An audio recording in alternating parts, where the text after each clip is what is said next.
Hello, welcome to the Mike and Travis Sports Podcast. My name is Travis. And I'm Mike. We're going to get right into it today. We're actually at the same place at Travis's dad's apartment. So we're here, and we're ready to get going. I know we haven't done anything in a while, but we're going to bring you some Patriots talk. It's kind of our favorite sport, so that's why we do it so often. We're going to get around with some other Red Sox and Celtics news eventually. It's coming. Don't worry. All right, well, so last podcast we were talking about what the Patriots should do for the offseason. So this blog is going to talk about what we did do for the offseason. So the first news of the year, the most popular thing was, I believe, is the Darrelle Revis signing.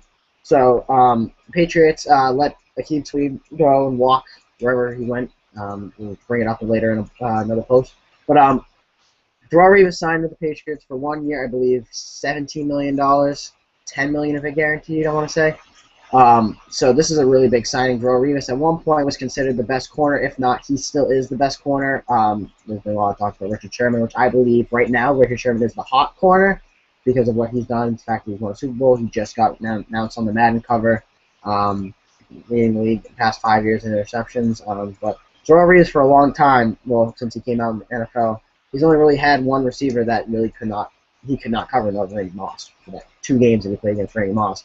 So I believe this Darrelle Revis signing is probably the best thing that's happened for the Patriots over this offseason because he is arguably the best corner.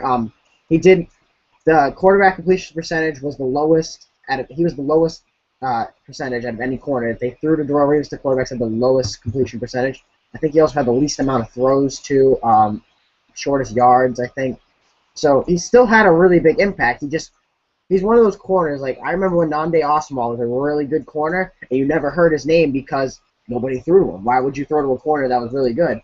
And I thought that at first that's why Richard Sherman seemed like he was getting his name up, because not only because he kept his name in the circuit, but he also, people were throwing to him, and he still made plays. So I'm not sure if that's just because quarterbacks like realize, oh, Richard Sherman can't do this good, and like we'll just go over him and Richard Sherman make him pay. So that's one of the things that I saw about Darrelle Revis when I looked up some of the stats, that he did have all those lower things because the ball was not getting thrown to him that much. So that's why I think he still has that impact. And he also made that Buccaneers, I know the Buccaneers defense, team themselves, they weren't very good, but their defense got 10 times better. They went from one of the worst pass defenses to one of the best. Their run defense went from one of the best to one of the worst. So they reversed roles this year. And he made players like Mark Barron, I think, look a lot better as a safety because he had that help over on Revis' side. Revis has like that bubble that he can cover that entire field, and I think that's going to help either Devin McCourty or like one of our young safeties like Harmon or Tavon if they get a chance to play. Definitely a good signing for the Patriots. One of the best younger players in the league, wearing the famous 24 that the Patriots love through Ty Law.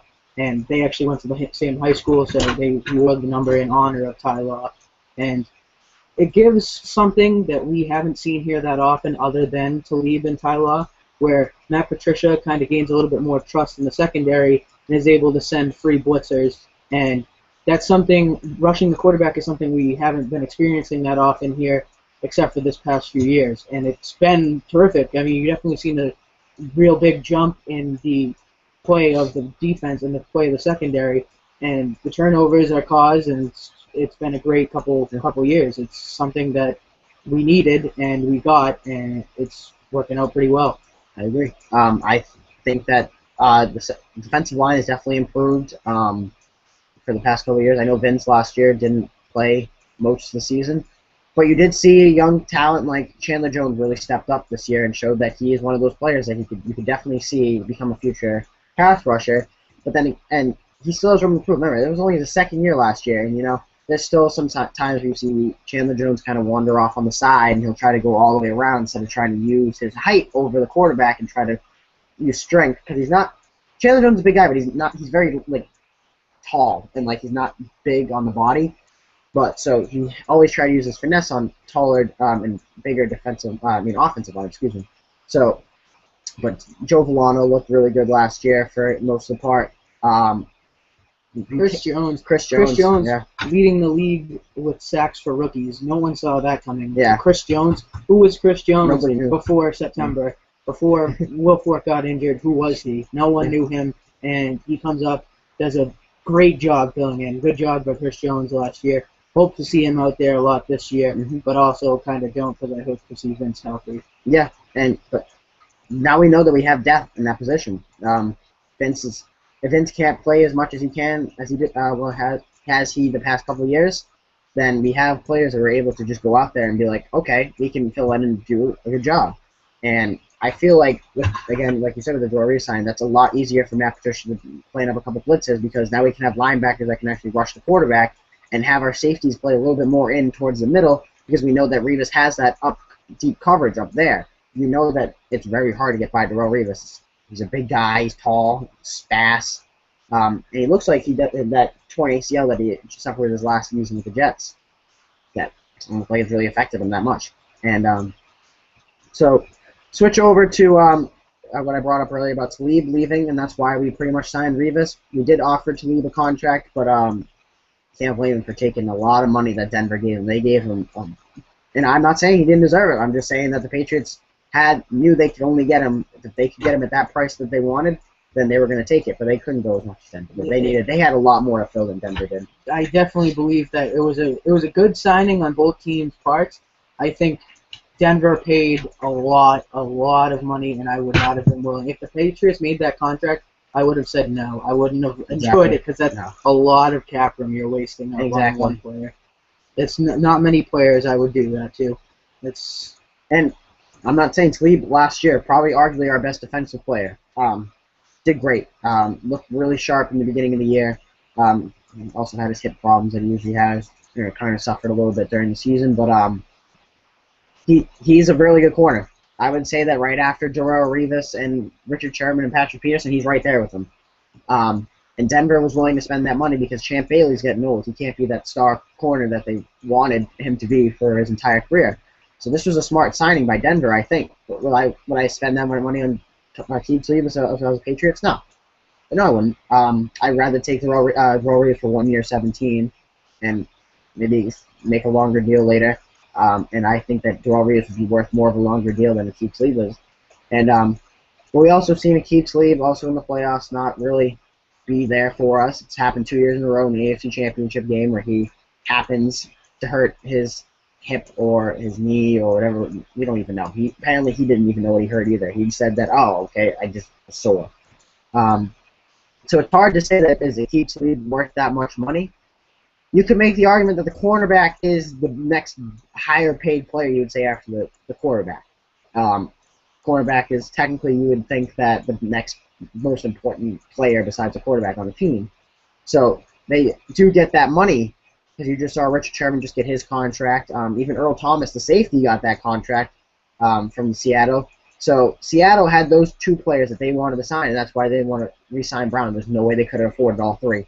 And they picked the two best ones, I think. I think Earl Thomas and Richard Sherman and Brandon Browner. But you got to spend your money where you didn't. Denver really went all the way out and said, okay, we're going to get Aqib Talib, and if you don't get Aqib Talib, we need one of these other ones, because they didn't re-sign Dominic Rodgers-Cromartie. They didn't go after Darrelle Revis. They didn't, Brandon Brown didn't go after him, so they really wanted to leave, and they were like, okay, we need to outmatch the Patriots here. Let's offer them a lot of money, and they did. I mean, it's definitely going to be interesting. Denver added a lot of pieces this year, and them fighting for the Super Bowl this past year, and they're probably going to be in the same predicament this year where they're probably going to be in the AFC Championship. And it's going to be, both teams are loading up, the Patriots and the Broncos, and I wouldn't be surprised to see them both in the AFC Championship game again. I would hope so, that it would be a closer game than last year.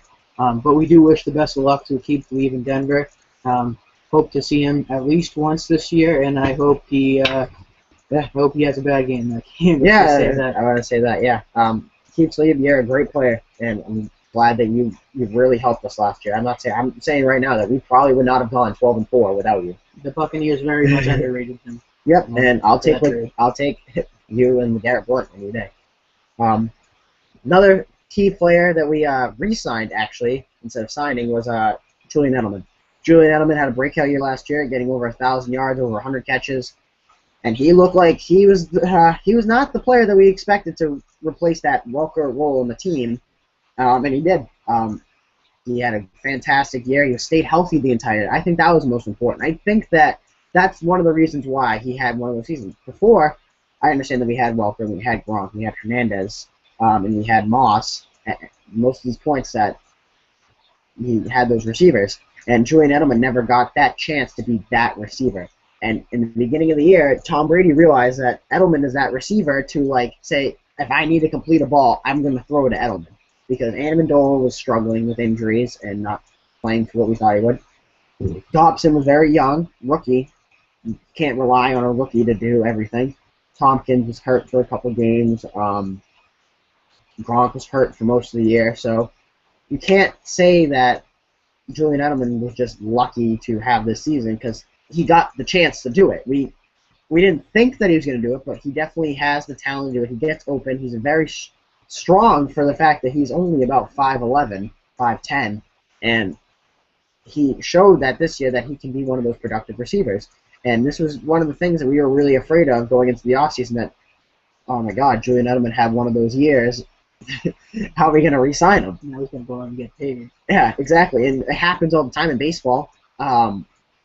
David Ortiz did it to us a bunch of years. He would be all right for the first couple years of his contract. I mean, he have that one big monster year, so we got to sign him to another deal. And players do it all the time. And we just didn't think. We were just like, okay, this is it. Julian Edelman, you had a good year. Some team is going to be wanting to pay you a lot of money. And to our surprise, that nobody did. The team that we only heard like one team that was really interested, the 49ers, and I thought he was gone. I honestly thought that when the 49ers said they were interested in Julian Edelman, if they offered him any good of money besides the Patriots stuff, he's gone. Because not only that, it's his hometown. He's from San Francisco. All of his family's there. And I'm like, if they offer him the same amount of money the Patriots did or more, he's taking that deal every time. And I'm guessing they didn't. I didn't hear the deal of like what they were going to offer him, but he did. He came back, and he was a Patriot, and I think we got him at pretty good money. It's definitely an interesting situation with Edelman because last year was the first year we were able to see him really healthy throughout the whole season, where most of this time he's been injured and been injured quite frequently. Now he hasn't been able to put up those numbers. He's been behind Welker. He's been the third, fourth wide receiver. Seeing him in the number one wide receiver role was definitely very interesting. And you wonder if he's going to be able to do it again. You wonder if he's going to be able to be healthy another season. You wonder if he is given that opportunity, if he's going to step up, if he is going to fall behind somebody like Amendola, or if Dobson or Tompkins are going to have that second year leap. Yeah. Or you wonder if LaFell is going to come in and be some kind of monster that he really didn't show in Carolina that often. It's a lot of questions for Edelman to answer this year, but it's something I definitely want to look into, and I want to see him perform well, just because he is that kind of an underdog player. You look at him coming into the league as a Kent State quarterback, coming in, playing wide receiver, playing defensive back for us in the nickel like Troy Brown did. Yep. And then you see him just completely take over the offense last year. He was the only one that Tom was able to trust, and you might see that some of the passes don't go his way this year because now everybody has another year with Tom Brady. Amendola, I bet you Amendola actually stays a little bit more healthy than he was last year.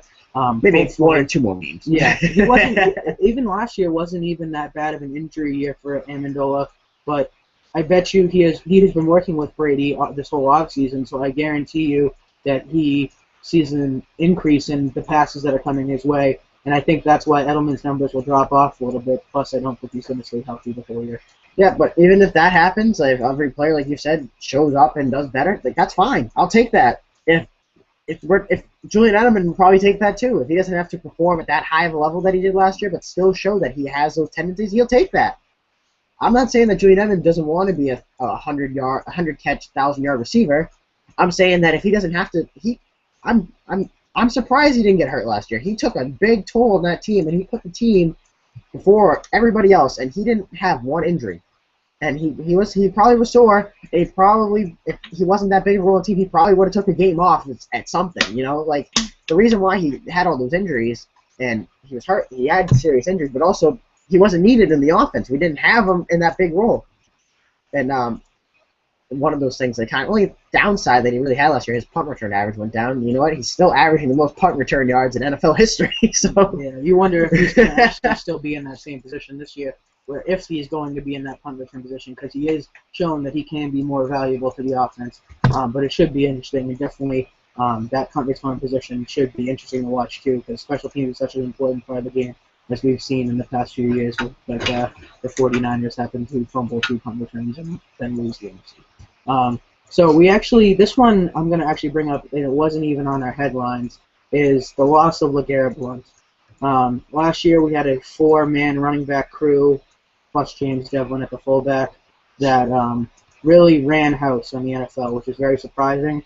You look at the Patriots as a whole through the past 6, almost 7 years now, where they have been a pass-first team.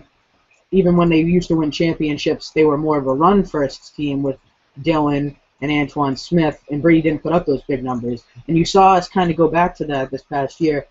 It was definitely something I enjoyed seeing. I'm more of a pass-happy NFL fan myself. I love seeing quarterbacks just ball out. But watching all those 4 running backs go off last year was great. And LeGarrette Blount was the only player who I think showed that extra motivation, that extra spark almost. When he was really the only one who was able to break out 20, 30, 40, 50-yard runs for a big guy with speed. And even you look at some of the games that he had where I can't even remember which game it was. I was at the game, but he had like 200-something yards. Was that the Colts game, I think, in the playoffs where he went absolutely insane? Yeah, and even the game against Buffalo where he was doing kickoff returns, and the entire year we're all like, why the hell is he back there to do kick returns? And in that game in Buffalo, that rainy game that I was there, I was up in 300s, soaking wet. Didn't want to leave because you never leave early for a Pats game because the game was a tight game, and he was returning them 80 yards, and then he had a big game on the run, and he showed up those last 2 games of the year that we played, and it was nice to see that. Now, do I think that not re-signing him was smart? You could make an argument for both things. Like Mike said, we have 4 running backs now we have 3 that could still do a very good deal on this team. Stephen Ridley had an off year last year. He was a 1,000-yard runner the year before. He just wasn't in his groove. He had a couple bad games. We did have to rely on him a lot, and that's why I'm thinking that this year that they'll try to ease him in a little bit better, probably in the offense. You have Shane Vereen, who healthy can be maybe the best receiving running back in the NFL, arguably. He's got great hands. He can run the ball well too, and you also got to think Brandon Bolden was hurt most of the year last year, and he can take that Blount role if he really wanted to. He's one of those guys he's a big guy. We've seen him before run over you. I'm pretty sure Stephon Gilmore is still in the hospital from that run 2 years ago. So he's a big guy, and he could definitely take that toll, but he's got to, hopefully him and Brandon Browner don't toke up before practice or a couple times after practice, so they can both don't have to get suspended. But I'd love to see Brandon Bolden show up and have that 3 running back thing, and I'm hoping Stephen Ridley just somehow finds glue and rubs it on his arm before the game or something. I don't know. Yeah, but the thing that bothered me about the LeGarrette Blount, letting him go, was because the price was so low, the Steelers signed him at such a cheap price that I feel like we could have paid that, especially when coming up this year. You got Ridley's in his contract year, Vereen is in his contract year, Bolden still has, I believe, 1 more year to go left in his contract, but he hasn't really played that often. I mean, I'm the biggest Brandon Bolden supporter you'll ever meet, and he hasn't really played that often. But you think that Blount could have came in here for cheap money and still played well, and I think he would have preferred to play here because he said that he loved it here. He said it multiple times, just like Talib did when he said, I didn't really come into the NFL until I came with the Patriots. And it's something that he was such a cheap player that we got that I don't see why we couldn't have brought him back. I mean, don't get me wrong, I'm really glad to see what Ridley and Vereen and Bolden can do this year, and even who's the kid that they drafted from Wisconsin, James White. Yeah. I hope he does something great too. Don't get me wrong, but I really liked Blount, and I wish we had the ability to sign him. Yeah, but then again, was he a necessity that we needed to sign? No. I think out of the players that we re-signed, he was definitely maybe the lowest one on that list.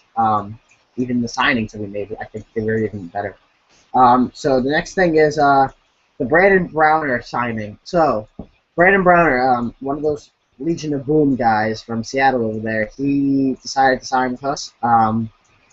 He knew that coming up that Earl Thomas and Richard Sherman are getting contracts. He's getting suspended for the first 4 games of the year. Seattle's most likely not going to sign him, so he had to go. And rumor had it that we were going to sign him, and it did happen. And he's suspended for the first 4 games of the year. We do have to wait until week 5 to see him play on the NFL field. But I think that he's going to make an impact. He's one of the biggest corners in the NFL. He's huge. Like I didn't realize how big he was at first because when I played Madden, they all look big. It's game. But then you see him on the field and he's huge. Like he's big, and he's strong, and he's not the quickest corner, but he's definitely one of those corners that gets right up in your face and will make sure you don't go anywhere. He's one of those 5-yard bump guys that you at the line jams you every time. And I feel like him and Revis on opposite ends, it's gonna be hard to pass on the Patriots this year. I don't know what you think about that, but so Brandon Browner, the signing with him, in my opinion, that might have been the most stressful 24 hours of my entire life, because you heard him saying, we heard a lot of news outlets and football reporters saying that previous night that Browner had signed with the Patriots, and then it was a battle between Schefter and Ian Rappaport. As if he really got signed or not, and then I found out that he didn't, and then the next day I was so pissed. I was like, oh, come on, we had to have signed this guy. Why would this be such a lie? And then the next day we signed him, and everything was good in the world of Belichick again. And it was the thing about Browner is that he's like you said, he's a demanding physical force, and he's one of those hard-hitting safeties and lockdown safeties in that aspect that we haven't really seen here in a while. Talib wasn't really a hard hitter. McCourty's not really a hard hitter. It's like seeing him in the backfield is kind of threatening a little bit. He is able to lay that dirty hit or a huge boom hit, a Legion of Boom over there. And the only knock on him is, and it's the same knock that goes on Richard Sherman, is that he only played one side of the field in his entire career with Seattle. Like, if you look at Richard Sherman, he only plays one side, so Browner had to play the other side. It's different coming here. Talib did the same thing that Revis does, and that's why that transfer is a little bit easier, is because Talib followed everybody around the field, played on the number one receiver or the number one tight end, as in when he played Jimmy Graham. That was the best performance I've seen from Cooper. And then you see Revis, who does the exact same thing. He'll lock down the one player, which that's going to be difficult to see, is if Browner can handle that ability to move around. He hasn't been able to do that in his career just because he hasn't been given the opportunity. That doesn't mean he can't. It's just something we haven't seen from him yet, and I would definitely be interested in seeing it because he is such a physical force. He's very fast, very strong. It's going to be very, very difficult to pass on this Patriots defense. Yeah, I agree. And Brandon Browner, he's one of those corners where you're going to look at him and you're going to be like, what do we do without him for the first 4 games, though? And I'm saying we have Revis, and we still have a couple corners that I'd say that they fit well with our system if they don't get hurt over the season. Or you have Kyle Arrington. Everybody's not on the Kyle Arrington bandwagon like I am, but he's a good slot corner. But that's really it. That's it. But then again, you also have Logan Ryan, who last year, as a rookie, had 6 interceptions, and why can't he get better, right? We also have Dennard. Dennard hopefully is not going to jail for or getting suspended by the NFL for his legal issues. So hopefully he'll be able to play. So that's what we're gonna do for the first 4 games, I think. Would you rather have Dennard or Ryan on the outside, on the other side? Dennard, because of his experience. Really? Because of his experience. That's it. He's only had one other year, though. I'd pick Logan Ryan just because, well, not only because of Logan Ryan is the future of the NFL and the future of the Patriots secondary. Biggest bandwagon fan of Logan Ryan ever. Because he's true. But it's going to be interesting seeing him out there, especially of how great of a year he had last year. I really did see him become one of the best cornerbacks on our team. Like him and Talib, number 1 and 2, was a great, great matchup.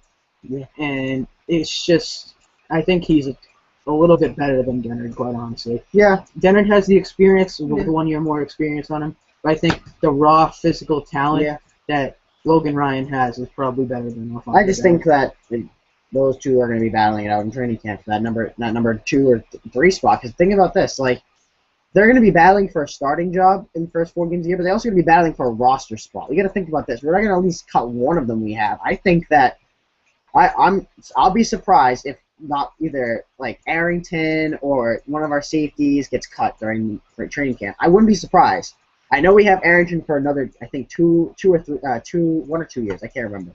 I think this year, then the next year, then he's out of his contract. But we didn't sign him for that big of money, so I wouldn't be surprised if we cut him or we look at Dennard and see that do we really need you with all the issues that you have and real and but. Again, yeah, I wouldn't be surprised if I saw Logan Ryan out there on that any side during. But that's what we also got to think about this. Dennard is probably a little bit better than Ryan at moving around on the field because of what Talib did. And Dennard had to be that guy. Like, you got to think about, since Talib was moving around all the way, Dennard had to take some of the number 1 receivers. Like, think about that game, the Saints game. Akeem Talib took Jimmy Graham. He had to go against speedster Lance Moore, Mr. 6'5" Marquise Colson. Like, he was going against good receivers because the Keith Lee was moving back and forth. So, you got to think Dennard, you can't knock him for having an off year because he did have to do a lot of things that Keith Lee did too. Because Keith Lee moving around, Dennard's got to move around too. All right, so the next thing we have here is the article that was written this past week. Don't even bring it up. Tom Brady is apparently not an elite quarterback anymore. Or top 5. Or top 5. Or top 5 even. Real quick. We're going to do both of them. You start off. Give me your top 5 quarterbacks in the NFL right now. No, and you don't even have to put it in order. Tom Brady, Peyton Manning, Aaron Rodgers, Drew Brees, and Eli Manning. Okay. I, personally, don't like Eli Manning. So I'm going to say it is, in no specific order, Brady, Peyton, Aaron Rodgers, Drew Brees, and I am a big Matt Ryan fan, so I will put him 5. Once you get past 4, I honestly you don't have even, to think. Yeah. Because there's those quarterbacks that you think Tom Brady's thrown for 5,000 yards, Drew Brees thrown for 5,000 yards, Peyton Manning's threw for 5,000 yards. He set the record last year for touchdowns and yards. And Aaron Rodgers also, I don't think he threw for 5,000 yards, but Aaron Rodgers won a Super Bowl, and he's the. Aaron Rodgers, in my opinion, is probably the best overall, all-around quarterback at scrambling with the ball, throwing power, accuracy, all that. Not saying he's the best. I'm saying out of you add everything that you see a quarterback do on the field, he is probably the best at having efficient or better than most at that. But I understand that this guy probably wrote this article. I don't know if he actually thinks this or he just wrote it just to get like hits on his website, wherever the hell he wrote. Well, if you look at like the headline of the article, and I'm sorry I don't have the article in front of me. I believe the headline was something along the lines of Tom Brady not elite or Tom Brady not top 5. And if you go into his article that I actually read and I've listened to it been read about 6 or 7 times on different media outlets around New England, is that he doesn't really even talk about Brady in that way. He's not even saying that he's not elite, he's not top 5. He's just trying to get that attention, but at the same time, what he's talking about is the key point that he made is that Brady being rushed in the pocket and when he doesn't have the time to set up a throw, he had the worst completion percentage of his career, which, I mean, look at it. Cool. It's not his fault. It's not all his fault. You really can't even compare a ton of quarterbacks just because of the fact that each team has completely different receivers, and that's why it's always going to be this difficult decision comparing wide receivers and quarterbacks from each other because it's so hard. But if you look at every single quarterback in the NFL, you could probably maybe find 1 or 2 that have a better completion percentage when out of the pocket than in the pocket, and I believe it's RG3 and probably Roethlisberger. And I'd say Roethlisberger or what's his name? Not Kaepernick. Who's the other one? Russell Wilson. So I think actually RG3 last year had a better quarterback completion percentage when running out of the pocket on the run than he did actually in the pocket, which is unheard of, first of all. And it's also really bad that you're actually throwing better when you're on the run than you're in the pocket because you're standing still. Name a quarterback that you know besides RG3, but they also had a really bad record. You think Peyton Manning is better when he's getting rushed? No. I think he actually is worse than Tom Brady. Especially up the middle. Manning is awful when somebody comes up the middle. But then again, who had a better offensive line this year? Obviously the Broncos. Did the Patriots even get a sack against them in that championship game? I don't even think so. I don't even think they got a sack.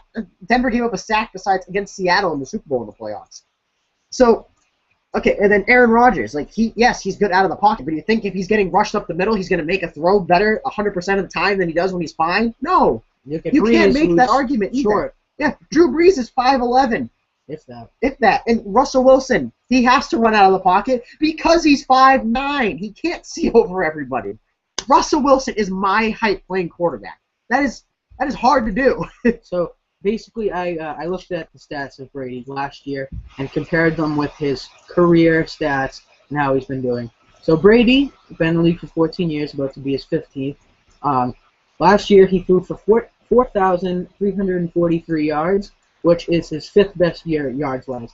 Yards can get a little tricky because a lot of them is in A, garbage time, B, if they don't score. So okay, but I also want to think that, do you think this is the 5th best receiving core he's ever had? No. No, this is like maybe, I'd say, the Rashay Caldwell years, and then this team last year, I'd say, for the receiver. I even honestly think that the David Patton, David Givens, Jermaine Wiggins years were better than this. Well, and he also wasn't relied on as much. Let's think about that. Okay, so it might not have been the best, but definitely he's had to be more relied on, which makes it seem a little bit worse. Like you said, Antoine Smith and Corey Dillon, we didn't have to throw the ball as much, so he wasn't counted on. I'm not saying Brady, like, obviously is not good because he's counted on more. I'm saying because when you have a good running back, you don't need to throw the ball as much. Like, that's kind of how it goes. The Eagles, Nick Foles seemed to have a good year last year because he had LaShawn McCoy. Alex Smith didn't make that many mistakes because not only that, it was also because Alex Smith is one of those quarterbacks that doesn't make mistakes. He also had Jamal Charles. Matt Schaub looked pretty good for a couple of years because he had Arian Foster. For the Patriots, can you name Lawrence Moroney, Stephen Ridley, Shane, would you say they're top 10 running backs in the NFL? I wouldn't. I wouldn't say that. So even like RG3, his first year, he had rookie Alfred Morris, who looked really good for a rookie. And then this year, Alfred Morris was hurt. How did RG3 look? Not so good. Andrew Luck had Trent Richardson and I don't even know who the other end. Was it Donald Brown? Like, they're okay. Andrew Luck made it to the playoffs, but he didn't look really good most of the games. He threw a lot of interceptions. So you can't make the argument that the fact that Tom Brady's fifth best yard year, like with Julian Edelman and 2 rookies, like, and no Gronk, that's still pretty good, I think. I know that it's definitely we also talked about how it's a passing, like Phil Simms says, man, it's a passing league over here, Jim. So it is a passing league. It's definitely switched over, and we're relied on more to throw the ball. That's why we spend big money on these quarterbacks and all that other stuff. So we have to make an argument that Tom Brady having his 5th year best yard-wise with the fact that he was relied on a lot more to throw the ball. And then he also had only Julian Edelman as number 1 receiver. Yeah, and some other stats real quick. 25 touchdowns, his 9th best year, which means it's his 5th worst, and 2 of them he didn't play. So that wasn't that great, but you also don't have a lot of end zone threats to throw to right now, especially with Gronk injured. Dobson, even though he's tall, didn't really get into the end zone that often. Did Steven Gostkowski make the Pro Bowl this year? Or last year? No. Because if he didn't, that's the biggest snub I've ever seen in history of the Pro Bowl. I hate him too, but when Brady has 25 touchdowns only, and you're still 12-4, Gostkowski had to do something. Well, it was also a lot of the running game. Yeah, that's true too. But his last stat that I have here, 11 interceptions. Brady has always been very good at not throwing the ball away, not turning the ball over, especially with interceptions. Early in his career, he had a lot of fumble problems, especially on the transfer from center to quarterback, but he recovered almost all of them. So he definitely fixed that. But his interceptions, 11. Only 3 other times in his career where he played most of the season, not including 2008 and not including 2000, the year he was drafted. He's only done that 3 other times. Less than 12, 3 other times, I should say. Yeah, and one of those years was I think Four. when he won the MVP, where he threw 4. Yeah, So, I think he had 4, 8, and then 11. So we have to also think about this. How many of those interceptions do you think were because the receiver ran the wrong way? If you had to guess. I think a lot of them should not have been interceptions. Okay, and how many of them were probably tip plays? I saw like at least 6 last year that were tipped. It's a hard judgment with the tip interceptions. It's honestly. I'm not saying Tom Brady makes bad throws. I'm not saying that. Obviously, there's some his worst throws. I think this year are the ones where nobody even touched him. I've seen Tom Brady overthrow I think Dobson like 6 times in a row. Josh McDaniels' favorite play, 3rd and 1, go deep, right? That's Josh McDaniels' favorite play. Josh McDaniels is just. I could have a whole show just talking about how much I hate Josh McDaniels. Let's just say that. I don't hate him as much as you do, obviously. But he does make some pretty insane play calls with 3rd and 1, throw the ball on a Hail Mary, or 3rd and 26, run the ball up the gut with Tom Brady. Can we please just talk about last year against Denver? In the championship game, 3rd and 1, we go deep to Matt Slater in double coverage. Matt Slater, of all people. The guy who... But Matt Slater, who I'm sorry, Matt Slater, I love you to death. You're a Christian man. I go to the same church as me. God bless you. You're a special teams guy. That's it. Don't try to play wide receiver, please. Exactly. I mean, technically, Matt Slater is like the 6th wide receiver on the depth chart. But he would not be on this team if he did not have any special teams presence at all. He's probably the best gunner in the league with him and the kid... Ricardo Lockett. Ricardo Lockett. That's exactly what I was thinking of. Who is an absolute animal. Those 2 are the best gunners in the league. And without Matt Slater's ability there, he wouldn't be on the team. The last thing we're going to switch to real quick is the draft. Now, unfortunately, we haven't been able to talk about that recently.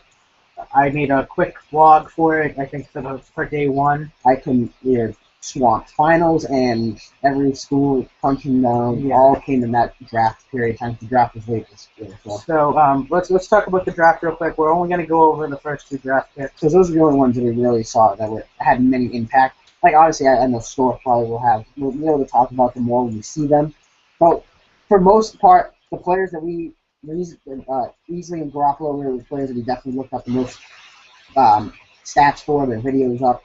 I haven't done this much scouting since I think the Brandon Spikes year for players. I remember I watched Brandon Spikes' highlight video from Florida about 800 times. It was probably one of besides the Sean Taylor one, Brandon Spikes is probably number 2. Yeah, it's it looked good. When it comes down to stats and stuff and looking up stats for sports arguments that myself and Travis have pretty frequently and we are pretty heated and I don't think we'll ever record them because we'll probably get arrested. Yep. But that's one of my favorite things is to look up stats for these arguments, and definitely something I love doing. So let's get into Dominic Beasley a little bit. Dominic Beasley from New York. He played at Florida. He had a pretty stellar career there. It wasn't terrific. It's overshadowed by his 2 ACL tears, which is hard to come back from. 1, never mind 2. Never mind 2, and both in different legs. Yeah. It should be interesting seeing if he comes in. He played 32 games, had 72 tackles and 4 sacks. 32 games, I mean, normally you play about 12 games a season, so that's about 48. That's 2/3 of the time he should have been playing. I mean, his freshman year, I don't even think he got injured his freshman year. It was just because he was a freshman, and let's get real. He probably wasn't supposed to play. Most freshmen don't play much. Especially when you're a true freshman. Yep. So, Beasley coming in, what do you think he's going to be? You think he's going to be a DL, or you think he's going to be? He's going to have to tackle. He's going to have to be at the end. At the end, I think. But didn't he play in the same size, Chandler? I think in college. I think they're both left or right ends, I think. So I don't know. I feel like he could probably be that 4-3 guy that we're looking for. I honestly think the Patriots have tried the past couple of years to switch over to a 4-3 because, let's be honest, the Patriots linebacker depth is not very good. Especially now that we don't have Spikes. We didn't bring that as a topic because I just didn't have so I'm not going to talk about it. So I don't think that was really relevant to talking about. So, but if you can have a four defensive lineman set with Chandler Jones easily getting to Wolford and whoever else we're going to plan on having at the left end, Mink probably. So that could be a good possibility. He could also even play left end too. Maybe have Mink drop back and become like one of those like nickel like linebackers, or like like limited, like kind of hybrid players like Jamie Collins. You could see Nick doing that. But honestly, what I saw from Dominic Beasley in college, some of those plays that he made were really, really good. But there's also I also don't look there. I like to look for videos that are longer because they also show the plays that he also was not good on. So there's a couple plays where he does the same thing Chandler Jones does and runs all the way around. Kind of gets the quarterback, another way. And then there's some plays where he'll like commit on one side, bull rush, and just run over the center. And I think I saw one play where he legit tackled the quarterback before he handed off the ball. So that's pretty good too. Yeah. I've also seen before in college where, or even in Pop Warner, I've seen kids take the handoff from the quarterback. I remember my friend Jordan Palermo, he literally in practice one time took the handoff from the quarterback. With that breakout speed, that's what it is. But with Easley, where he's from New York, I actually have a few friends from New York that actually played against him in high school before he went to Florida, and they said he was the nicest kid. He was such a great kid on the field. And then you read some of these the news stories that are coming out that were written about him when he was at Florida, and the guy was kind of crazy, but a good crazy, like a crazy that you want on your team. Like, I'm not saying he's a sociopath or a psychopath or anything, but he's not Aaron Hernandez, okay? Just because he's from Florida, he does not Aaron Hernandez. Definitely right? not. There's some great people that came to Florida. Yeah. Tim Tebow. Definitely. But he is football crazy, where there have been reports of one game he came out of the tunnel with a tractor chain around his neck. There was another interview where he said, he legit said, I don't like football, I just want to hurt people, which is football crazy and something you really want. And you know what he always spent? So you think Saturday mornings everybody would go to the gym and study football. You know what he did? He had a nice bowl of cinnamon punch and watched SpongeBob. Mm-hmm. He said his favorite show is SpongeBob. Which is weird. It's weird watching everybody starting to come out that are like our age and kind of know how. Like Johnny Manziel is 2 years older than us, or 2.5 years older than us. That's crazy. It's going to be weird in the next couple of years. Like A. Wiggins is younger than me and you. Yep. I know we're getting off topic going basketball, but still, there's players getting drafted in the NBA that are younger than me. Yep. So seeing Easley come in will definitely be an interesting scenario. He's kind of like a physical beast. And he's, like I said, football crazy. So I would love to see him on the defensive line. I'd probably, even though I love Ninkovich, don't get me wrong, I would love to see him on the other side, going with Chandler Jones back and forth, because I think they're both so purely talented. Other than the fact, like, without coaching, they're both physically gifted and so talented that I think they'll both have a great impact. Yeah. And Chandler Jones has had a great impact and probably will continue to do so. But I would love to see Easley play on the other side and go after the quarterback with him. Yep. All right. And the next player that we have is quarterback. Probably the most handsome man I've ever seen in my life. No, I'll be honest. He's a pretty good-looking guy. His name is Jimmy Garoppolo. He's on Eastern Illinois. He's a quarterback. So Eastern Illinois is the same college that Tony Romo came out of. It's not the FBS. It's the FCS. So this is a little bit different competition. Not the same type of level competition like the SEC and Big Ten and all that. But Mike has the stats for his senior season at Eastern Illinois. So just his senior season alone, so this is 2013, last year. These are just numbers I'm not used to seeing from anybody in college, even though you see it for a lot of small schools all the time. 53 touchdowns. 53 touchdowns. So that's not more than Peyton Manning had. 5,050 yards. That's a little bit more than Tom Brady had that year. 66% completion, which is his highest completion percentage, and 9 interceptions, which is his lowest interception total. So for the total for his career, end up with a 62.8 completion percentage, over 13,000 yards, over 115 touchdowns, and just over 50 interceptions, which is pretty normal to see with half the amount of interceptions than touchdowns. So it's up until looking at these stats a couple minutes ago, right before our show, I did not see any hype around this guy at all, and I completely disagreed with the pick up until, like I said, a couple seconds ago when I looked this up, and I was completely leaning towards them taking A.J. McCarron over him. And then they did. Teddy Bridgewater, I know they didn't have Teddy Bridgewater there, still. But I didn't see anything like this coming, and then I read these stats, and I'm just excited. Jimmy Garoppolo. Now you see Tom Brady says he wants to play for another few years. Now you wonder if you're going to get that chance to see Garoppolo.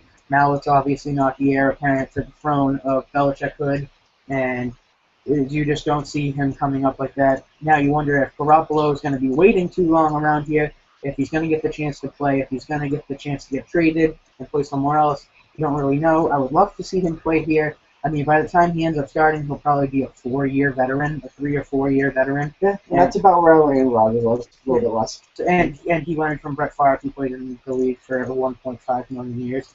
And then played still after he retired in first one. Yep. And Aaron Rodgers still played. Yep. So, I want to see Garoppolo play here, don't get me wrong. I'm not a big Ryan Mallett fan, so I hope he gets traded at some point soon. I know Bill O'Brien, if you're ever listening to this for some strange reason, Tom Savage is not the answer. No, it's Ryan Mallett. Ryan Mallett on a nice trade. I know Andre Johnson's kind of holding out there. So Andre Johnson, I've heard he's all right. I heard he's a decent receiver. Decent at best. I'd say he's only their franchise receiver for 10 years. So I think what we can do, we can work something out with you. We can work something out with you, Billy. We'll trade you. Ryan Mallett, and maybe a second-round pick if you're lucky. And I'll take him. We'll take Andre Johnson. I mean, he doesn't want to play there anyway. Even if you want another receiver, we'll go Josh Boyce. He's had no stable head coach, no stable quarterback. I mean, I know Schaub was there for a couple years, but look what he's doing now. Do you really think Tom Savage is the answer for that? Or do you think that Ryan Fitzpatrick is the answer? We all know. Or do you think Case Keenum is the answer? Case Keenum's pretty good. Do you know who the answer is? It's Ryan Mallett. Right now. Yeah. Let's get your feed on Garoppolo. So yes. From look standpoint, he definitely fits the quarterback persona for New England. I'm still thinking that's maybe one of the top 2 reasons Brian Hoyer was cut. Sorry, Mike, but it's true. So Jimmy Garoppolo, he, like Mike just said, read his stats. I was big on him because not only because he's got those good stats, but I'm also I saw some of this thing. I know there's a lot of in Eastern Illinois they didn't have the coverage for games as well as that Division I kind of players.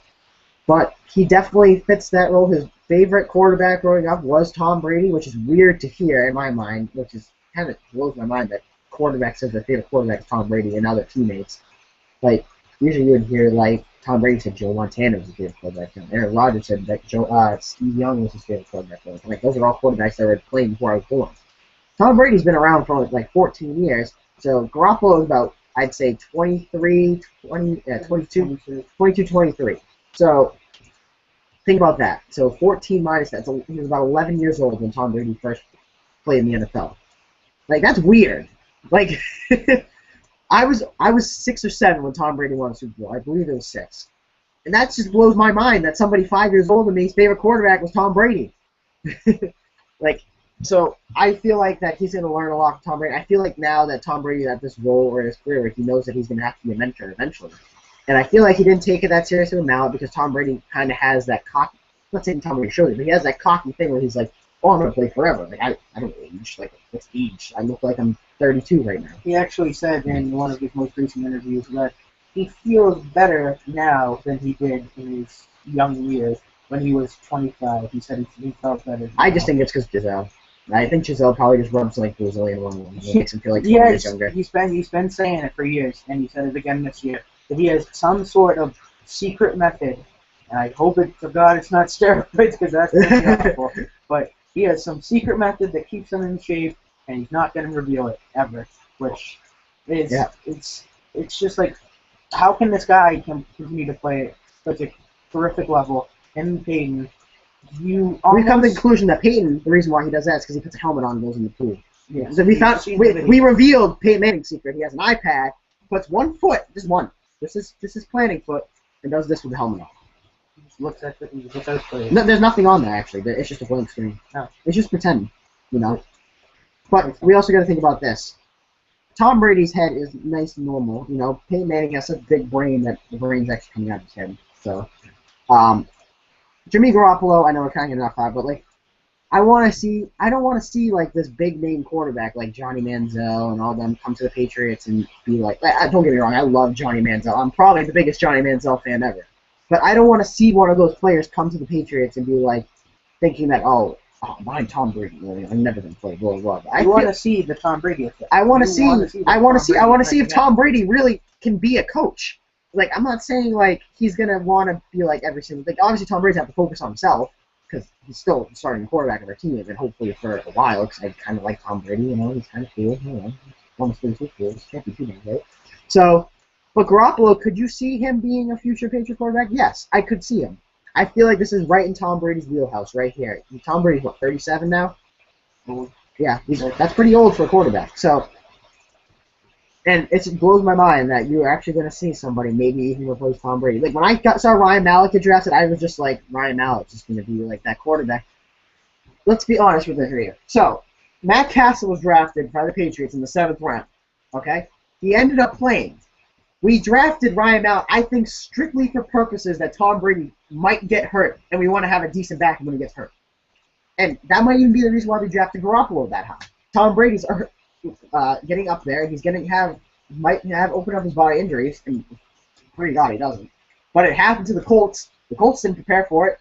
I think Dan Orlovsky started most of the year that year, and you saw what happened there. They went 2-14. So you don't want to go 2-4. Bill Belichick's one of those coaches where he's like, I don't want to crash just because we lose one player. Who cares? Like, I understand, like, if we get Tom Brady back, okay, we'll have a good draft pick and we'll be able to get a top player, but who cares? Like, he wants a team to do good. He doesn't care about draft picks. He sees wherever he finishes in the season, he scouts the players there, all right? And I honestly think, because we know Belichick went to the Senior Bowl, and Garoppolo was one of the last quarterbacks invited to the Senior Bowl, so obviously, Bill Belichick on. And rumors came out that the top 3 quarterbacks that were on Bill Belichick's board were Blake Bortles, who will end up going 3rd to the Jaguars, which still blows my mind to this day, Johnny Manziel, who went to the Browns with 22nd pick, and Jimmy Garoppolo was number 3. He had him about A.J. McCarron, Teddy Bridgewater, Aaron Murray, and David Carr and Tom Savage. I think those are the 8. Derek Carr, sorry. David Carr. Rest in peace, David Carr. I know he's not dead, but still. Might as well be good. But yeah, so if you're putting Jimmy Garoppolo above those other quarterbacks, yeah, why not take him, But still, like, what if Johnny Manziel didn't get drafted? Like, what if the Patriots drafted him at 28? I didn't want to quite. I'm not a big Johnny Manziel fan. I think he's going to be Tim Tebow Part 2, except the opposite, the anti-Tebow Part 2. And plus he's playing for the team with my favorite quarterback on it, and Brian Hoyer leading the Cleveland Browns to the playoffs, by the way.